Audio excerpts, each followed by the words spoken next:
자, 그럼 21번째. 고대 시실리아 섬에는 노쇠 황소라는 잔인한 사형 방법이 있었다. 속이 텅 빈 노쇠 모양 소 모형에 사형수를 넣고 밑에 불을 지핀다. 그러면 그 열 때문에 사형수는 비명을 지르는데 그 소리가 관악기처럼 소 입을 지나면서 마치 진짜 울음소리 같았다고 한다. 잔인한 왕들은 잔치의 여왕처럼 노쇠 황소에 사람을 집어넣었다. 기록에 의하면 노쇠 황소의 첫 번째 희생자는 노쇠 황소를 발명한 이였다. 왕은 자신의 명령대로 노쇠 황소가 만들어졌는지 궁금해 직접 개발자가 들어가 성능을 시험하게 하라고 했다. 물론 노쇠 황소는 훌륭하게 작동했고 왕은 매우 흡족해했다. 맞아, 저 이 이야기 알고 있어요. 네, 이거 뭔가 실제 역사에 있었던 처형 방식이었대요. 진짜 이 고대 사람들 아주 야생의 시대죠. 너무 무서워. 그래요? 그리스 로마 신화에서도 나온 적이 있다고? 그렇구나. 이렇게 이게 왕이고 이 나 지금 이게 그 필라리스라는 사람의 그걸 만든 사람의 얼굴인 줄 알았는데 그게 아니라 이 만든 사람은 이미 머리부터 그냥 거꾸로 처박히고 있어. 밑에선 불 붙이고 있고. 그니까요. 되게 좁죠. 이 왕의 초점 없는 이 두 눈이 너무 무서워. 무슨 생각을 하고 있을까, 이 미친 왕은. 진짜 미친 야생의 시대다. 네. 이런 그림까지 남겨져 있어요. 팔라리스라는 왕이 페릴라우스라는 사람에게 만들게 한 고문과 사형 도구래요. 팔라리스는 이 발명한 사람이 아니라 왕이었어. 자, 22번째 이야기. 인어는 특히 서양의 전설 속 생물로 알려져 있다.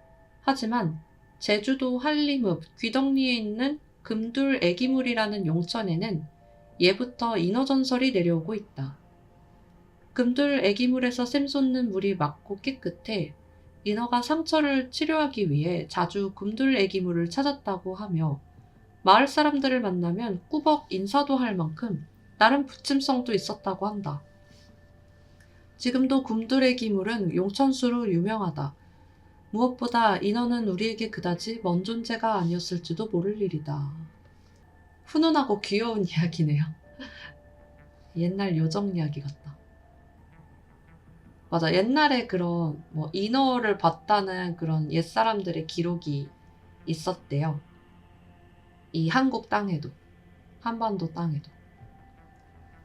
자, 23번째 이야기. 택시에는 일반 차와 다른 조금은 특별한 기능이 있다. 조종석에는 남다른 버튼 하나가 있는데 이것은 위급 상황에서 택시기사를 구조하기 위해 있다. 만약 택시의 강도가 들어서 택시기사를 협박하거나 폭력을 당해서 도저히 자신의 처지를 외부로 알릴 수 없을 때 버튼을 누르면 택시의 푸른 등에 붉은 빛이 들어온다. 일종의 자신의 위험을 외부로 알리는 안전등인 셈이다. 택시기사들은 이 등의 존재를 알고 있으며 주위에 붉은 등이 들어오는 택시가 보이면 그 즉시 경찰에 연락해 택시기사를 구조한다고 한다. 만약 밤길을 가다가 갑자기 붉은 등을 튼 채로 달리고 있는 택시가 있다면 그것은 어쩌면 위급 상황에 태한 택시기사의 마지막 구조 요청일지도 모르니 한번 눈여겨보길 바란다. 네, 이거 그냥 무서운 이야기가 아니라 이거 진짜 실제 현실 팁이에요. 그 위에 붙어있는 등 있잖아요. 그게 여기서는 빨간 등이라고 했는데 저는 그 등이 깜빡깜빡깜빡 하고 있으면 그거는 택시 안에 지금 위급한 상황이 벌어지고 있다는 그런 뜻이니까 경찰에 신고하라는 그런 걸 들은 적이 있어요. 맞아요. 기사님들의 SOS 신호라고. 자, 24번째. 하나로 열을 만들라. 둘은 떠나게 하고 셋은 즉각 이루라. 그러면 그대는 부유하리라. 넷을 버려라. 다섯과 여섯으로 이렇게 마녀는 말한다. 일곱과 여덟을 만들라. 그러면 성취하리라. 이리하여 아홉은 하나, 열은 영. 이것이 마녀의 구구단이니라. 파우스트의 마녀의 구구단. 오?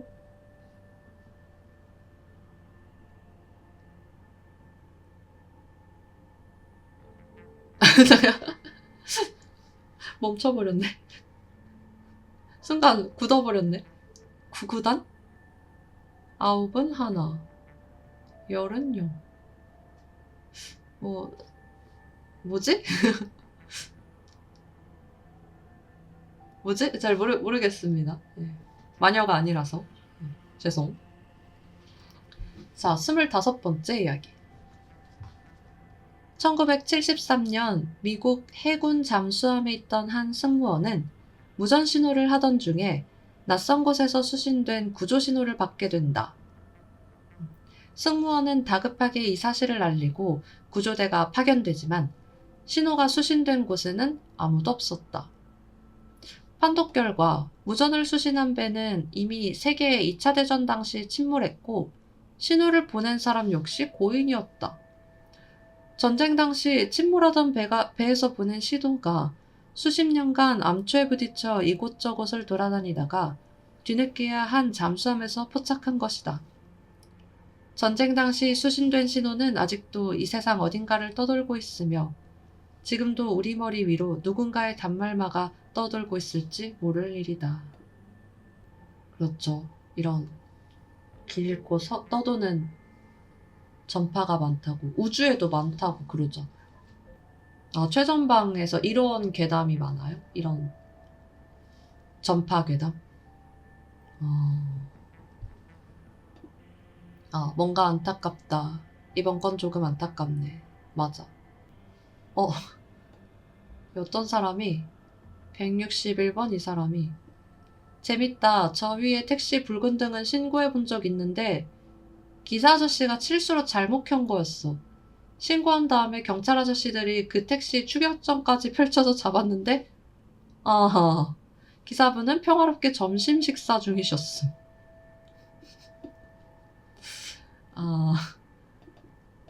저런. 그래도 뭐 아무 일이 없었다는 것이 가장 좋은 거니까요. 그쵸? 자, 26번째 이야기. 조선 왕조 실록에 의하면 중종 6년인 1511년 5월 9일에 괴수 출현 기록이 남아있다.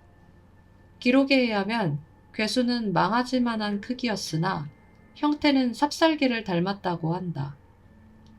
괴수는 인근 마을은 물론 궁궐까지 침입해 소란을 피웠다는 기록이 남아있으며 실제로 이 때문에 궁의 사원부가 직접 나서기까지 했다.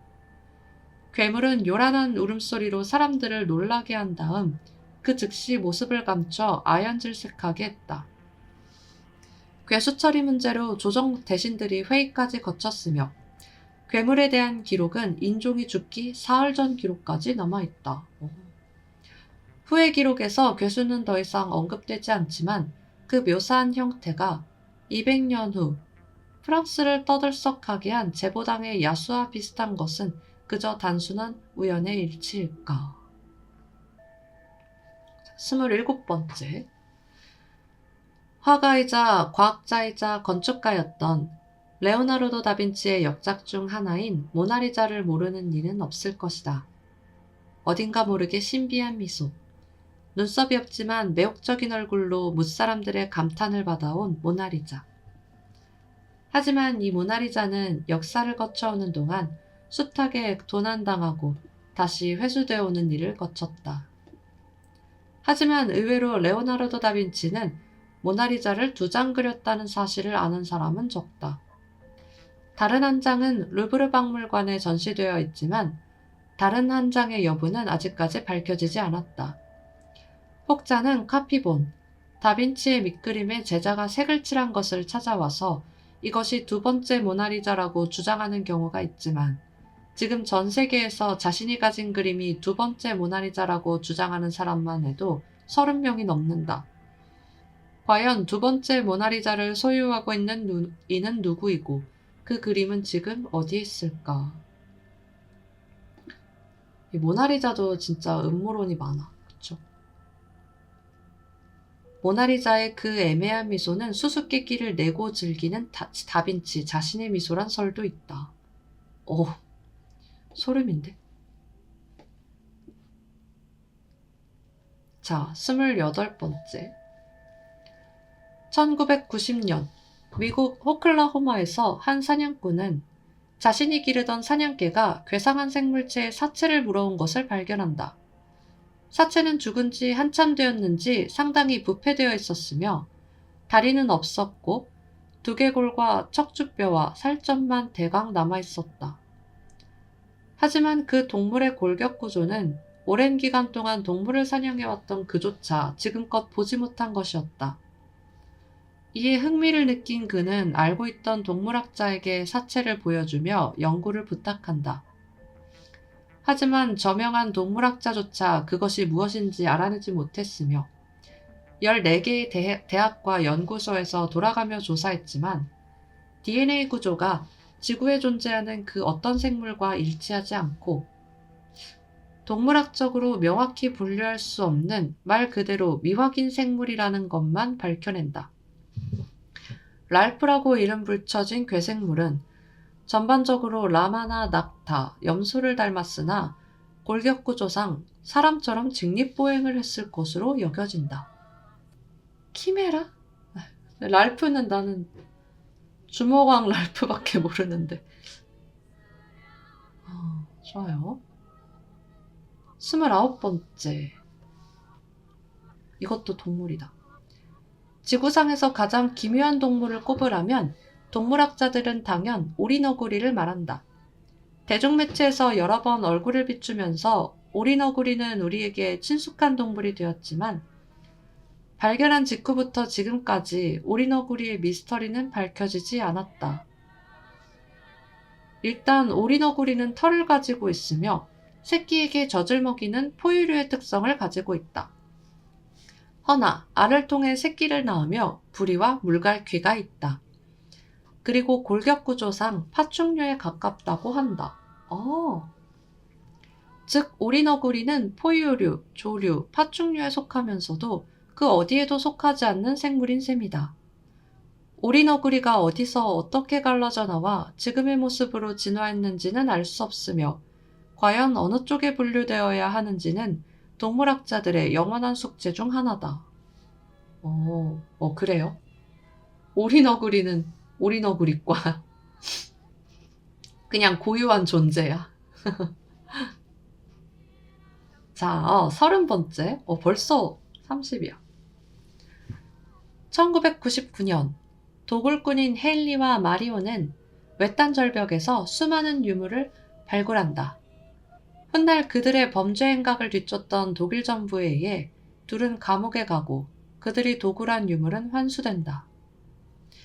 그런데 그들이 도굴한 유물 중에는 30cm 정도의 청통판이 있었는데 그것은 누군가가 달과 태양, 별의 모습을 기록해 놓은 것이었다. 네브라 스카이 디스크라고 명명된 이 유물은 36,000년 전에 만들어진 것으로 판정되었다. 그런데 네브라 스카이 디스크에 표기된 별의 위치와 달의 모습, 태양의 구도는 현대에 이르러 만원경으로 밝혀진 천문 위치와 정확히 일치했다. 또한 양력과 음력을 조합하여 천문시계로서의 기능도 가지고 있었다. 지금으로부터 36,000년 전에 현재인 인류가 근세에 밝혀낸 천문학적인 지식을 미리 관찰하고 기록했던 그는 과연 누구였을까? 그리고 그것을 가능케 했던 기술을 어떻게 보유하고 있었을까? 불가사의하네요. 31번째. 중세 유럽에서는 일명 미인병이라는 병이 있었다. 어떻게, 왜, 무엇 때문에 발병되는지도 모르는 이 병은 이름 그대로 병에 걸린 사람이 점점 미인이 되기 때문에 미인병이라는 터무니없는 이름이 붙었다. 이 병에 걸린 사람은 피부가 희고 창백해지며 살이 빠지고 골격이 오목하게 드러나며 입술이 유독 붉어지며 머리카락이 가늘어졌는데 그 모습이 비련의 여주인공처럼 아름다워 어리석은 이들은 이 병을 선망하기도 했다. 훗날 미인병은 자연스럽게 사라지고 미인병은 기록과 이야기로만 남았는데 이는 현대 수은 및 방사성 핀폭으로 백혈병에 걸린 사람들의 모습이나 증세와 상당히 유사하다. 아, 마음이 아프네요. 네. 저거 당시 화장품에 수은을 써서 그런 거 아니야? 아름다워지는 약이라는 이름으로 중금속이라든지 마약 같은 게 유통되었대도 이상하지 않은 시대라. 아, 그렇네요. 뭐 옛날에는 막 방사능이 나오는 물건 같은 것도 그냥 막 쓰고 그랬다니까. 자, 32번째. 32번. 미국 뉴저지에는 돼지 여인이라는 기묘한 존재에 대한 도시괴담이 전해온다. 돼지 여인은 1900년대 초에 한 부부에게 입양되었는데 몸은 정상인이나 얼굴은 마치 돼지와 비슷해 어렸을 때부터 돼지 여인이라고 놀림받아 왔다. 이 때문에 학교도 제대로 다니지 못하고 자퇴한 그녀는 사람들과 어울리지 않고 외딴 곳에 농장을 운영하며 혼자 살았다. 그러던 중 어떤 불량배가 도살한 돼지 머리를 가지고 가서 돼지 여인을 골려주려고 하다가 영영 돌아오지 못했다. 사람들은 돼지 여인이 불량배를 죽이고 먹어치웠을 것이라 생각하며 몹시 두려워했다. 하지만 그보다 더 무서운 것은 아무리 시간이 흘러도 돼지 여인은 늙지도 않고 죽지도 않은 채로 살아있다는 점이었다. 마을 사람들은 그런 그녀를 괴물이라고 불렀고 돼지 여인은 더더욱 외진 곳으로 몸을 숨겼다. 지금도 뉴저지 어딘가에는 돼지 여인이 홀로 살고 있으며 누군가가 돼지 여인이라고 조롱하면 농기구를 들고 어마어마한 속도로 쫓아온다고 한다. 하지만 목격자에 의하면 그때마다 돼지 여인은 언제나 울고 있었다고 한다. 돼지 여인 이야기는 불쌍하다. 무서우면서도 불쌍해. 그러니까. 돼지 여인을 놀리지 마세요. 자, 33번. 이론적으로 목을 잘린 사람은 생존할 수 있다. 대신 목이 잘린 그 순간 엄청난 양의 피를 지혈해야 하며 상처를 봉합한 후 식도를 따로 남겨놓아야 한다. 그리고 인공호흡기로 산소를 폐로 주입하고 식사는 식도를 통해 위장으로 직접 주입해야 하며 뇌가 없는 만큼 필요한 호르몬을 제때제때 주입해 주어야 한다. 하지만 이런 의학적 조치를 취하기 전에 이미 몸통은 괴사해버리기 때문에 실제로는 목이 잘린 후 생존할 수 없다. 단, 먼 훗날 의학적으로 엄청나게 진보한다면 우리는 머리 없이 몸통만 남아 생존하는 사람을 볼 수 있을지도 모른다. 물론 그것을 더 이상 사람으로 보아야 할지 의문이지만 말이다. 이거는 뭐 이론상으로 뭔가 가능할 것 같은 이야기죠. 근데 다만 윤리적으로 절대로 앞으로도 절대 할 수 없을 것 같은데. 아, 목 없는 닭은 유명하죠. 아, 징그러워. 자, 34번째. 영국의 여류 작가 셀리는 어느 날 잠을 자다가 악몽을 꾸게 된다. 우연하게 살아난 시체가 괴물이 되어 방황하며 결국은 자신을 살린 존재까지 죽이고 눈보라 속으로 사라진다는 기괴한 꿈이었다. 꿈속에서 자신의 가족이 무참히 찢겨 죽어나간 것을 보았던 셸리는 경악했지만 마치 무언가에 붙들린 듯 꿈에서 깨지 못했다. 끔찍하게도 이 악몽은 몇 날 며칠 동안 이어졌고 이에 지친 셀리는 작가로서의 재능을 살려 꿈 내용을 옮겨 적었다. 그리하여 완성된 것이 기괴 문학의 선구작으로 불리는 프랑켄슈타인이다. 그래요? 그렇대요. 그래요? 그렇대요. 꿈으로.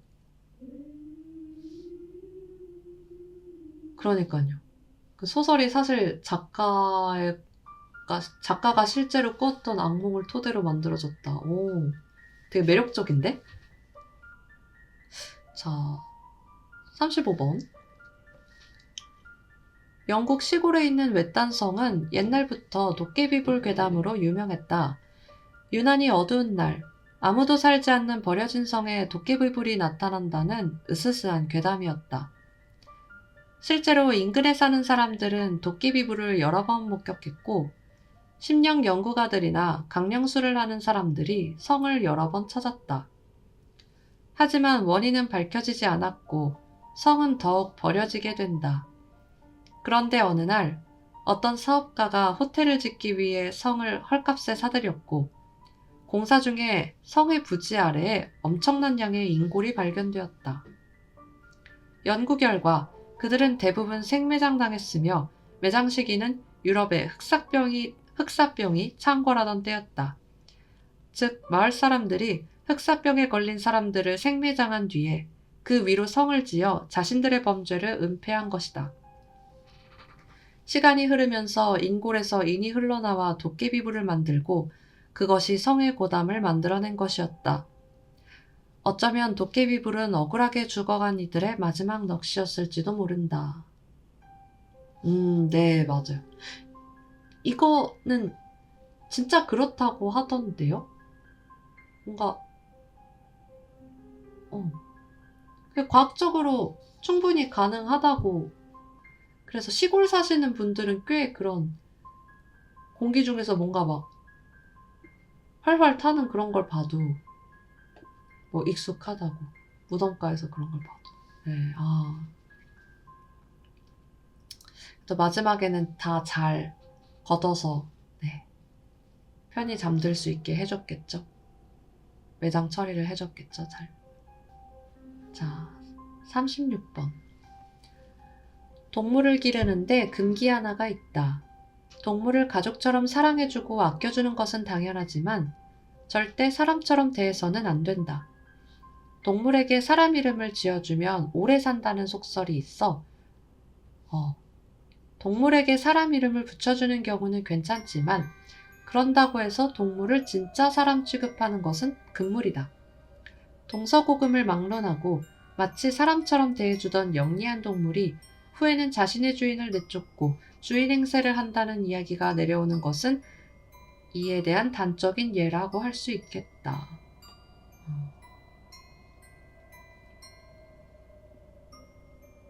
구미호요?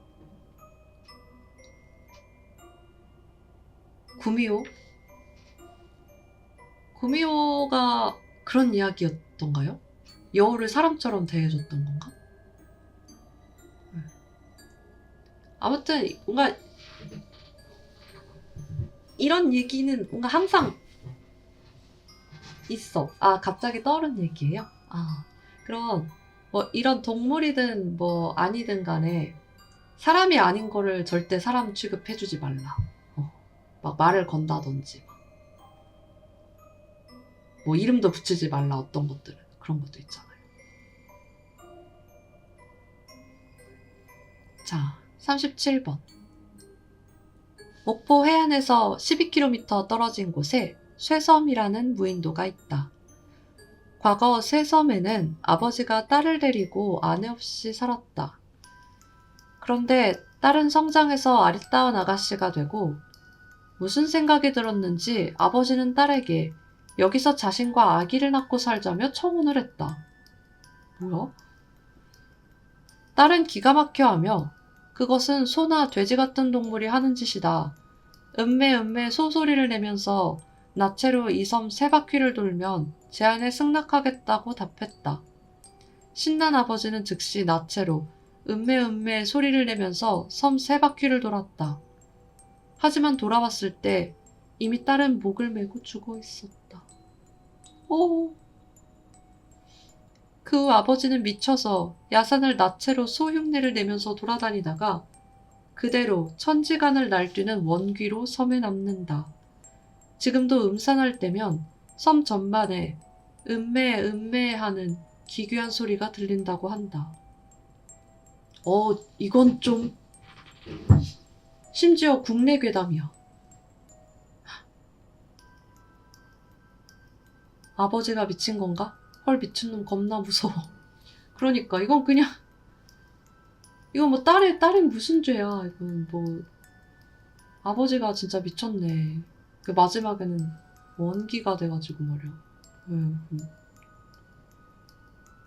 제정신이 아니죠? 자, 빨리 다음 38번째 이야기. 우리 국어에는 초록색을 지칭하는 말이 없다. 초록이라는 한자어를 빌려와 초록이라는 말을 쓸 뿐. 노랑, 파랑, 하양, 검정, 빨강처럼 초록을 지칭하는 순 우리말은 존재하지 않는다. 대신 푸르다라는 단어로 초록색을 같이 표현하는 경우가 많다. 푸른빛, 푸른 산허리, 푸른 잎사귀 등등처럼 말이다. 한자가 전해오기 전에 과연 우리 조상은 녹색을 어떻게 표기하고 말했을까? 어쩌면 그들 눈에는 초록색과 파란색이 푸르다라고 표기하게끔 같은 색으로 보였던 것은 아닐까.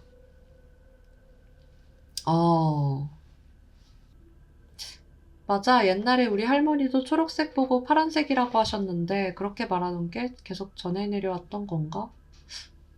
맞아. 옛날 어른들이 파란색 하셨잖아요. 우린 유인원에서 분화된 거니까 초록색이랑 파란색 구별 못하는 건 말이 안 되지. 그렇긴 하지만, 네. 갈매, 짙은 초록색을 뜻하는 순우리말. 이외에도 몇 개 더 있었던 것 같은데 기억이 안 난다. 잘 안 쓰거나 유실된 사어가 된 것뿐이지 단어 자체는 있었다고 보는 게 맞아. 있었다고요? 옛날에? 뭔가 아쉽네. 사어가 된 것일 수도 있다. 푸르다는 말은 풀에서 나와 초록색을 뜻하였으나 파랗다와 혼용되어 파란색을 뜻하게 되었다고 하더라. 라는 이야기도 있대요. 푸르다. 푸른색. 근데 지금 우리는 푸른 하늘이라고도 하는데. 어릴 때 초록파랑 뭘 가져가야 할지 몰라서, 크레파스 같은 거요? 헤맸다고요? 나 그럴 수 있어. 그리고 막 할머니가, 그거, 파란색, 그거, 파란색이 좋구먼. 하면, 할머니, 파란색 이거? 그럼, 아니, 그거 말고, 파란색, 뭐 이런 상황도 있잖아요. 아니, 할머니가 말한 파란색이 이거 아니야. 아니, 그거는 파란색이고, 내가, 뭐라는 게, 나도 내가 뭐라고 하는지 모르겠네. 자, 39번. 비교적 간단한 강령술 방법 하나를 소개한다. 평소 0이 머문다고 알려지는 폐가에 들어가서 아무도 없는 방 하나를 고른다. 그리고 노크를 하면서 계십니까? 라고 묻는다.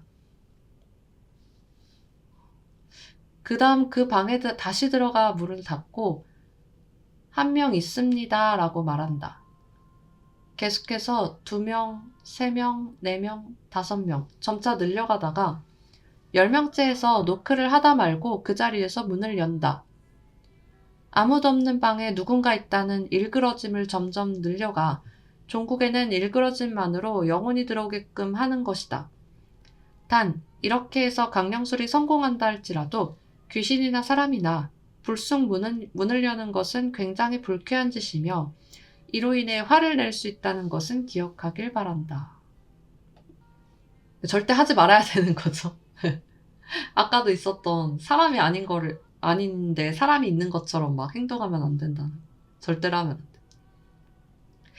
근데 이런 거는 옛날에 그 진짜 진지하게 우리 할머니도 하지 말라 그랬었어. 진짜 진지하게. 아무도 없는 방인 거 알면서 노크하지 말라고. 이게 어른들이 하는 말씀에는 이유가 있으니까. 자, 40번. 초식 동물도 때로는 육식을 한다. 토끼나 염소, 양이나 소 같은 초식 동물도 체내에 단백질이 부족하다고 느끼면 채식 대신에 육식을 하기도 한다. 보통은 쥐나 토끼, 작은 새, 벌레 같은 소형 동물을 주로 먹는데 채식 동물은 되새김질을 하는 경우가 많아서 간간히 입에 피칠갑을 한 채 동물의 다리나 날개를 오물거리고 있기도 한다. 또한 치아 구조가 육식동물과 다르기 때문에 음식을 찢어 먹지 못하고 말 그대로 꼭꼭 씹어 먹는다. 사냥 기술도 별달리 없어서 산채로 오물오물 씹어 먹는데 이때 사냥감은 극도의 공포와 고통에 시달리다가 죽는다. 만약 우리에 갇혀서 단백질 공급원이 따로 없으면 때로는 같은 동족을 뜯어먹기도 한다. 그런데 이렇게 동족을 뜯어먹고 자란 채식동물은 유독 그 고기가 맛있다고 한다. 근데 먹으면 안 되는 거 아니에요? 광우병 같은 거 걸리면 어떡해. 아, 완전한 초식, 육식은 없다. 아, 그럴 것 같긴 해. 어떻게 그렇게 영양소를 이렇게 치우친 상태로만 계속 섭취하기도 좀 그럴 것 같아. 아무리 초식 동물, 육식 동물이라고 해도요.